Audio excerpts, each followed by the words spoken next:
আল্লাহ রাব্বুল আলামিন হযরত ইব্রাহিম আলাইহিস সালামের এই কাজের উপরে এত সন্তুষ্ট হয়েছেন।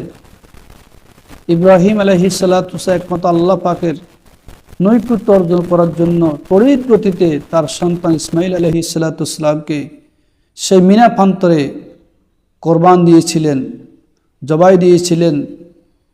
আল্লাহ রাব্বুল আলামিন ইব্রাহিম অন্তরের তাকওয়ার দিকে লক্ষ্য করেছেন।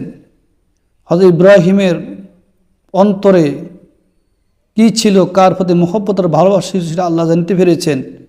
হযরত ইব্রাহিম যখন তার ছেলে ইসমাইলকে মিনাতে কোরবান দিলেন, তখন আল্লাহ রাব্বুল আলামিন ইব্রাহিম পরীক্ষায় উত্তীর্ণ হতে দেখে আল্লাহ রাব্বুল আলামিন তার সন্তানকে সুরের নিচ থেকে তুলে একটা দুম্বা শোয়াই দিয়েছিলেন। সম্মানিত হাজিরিন, এই জন্য আমাদের উপর পশু কোরবানি করা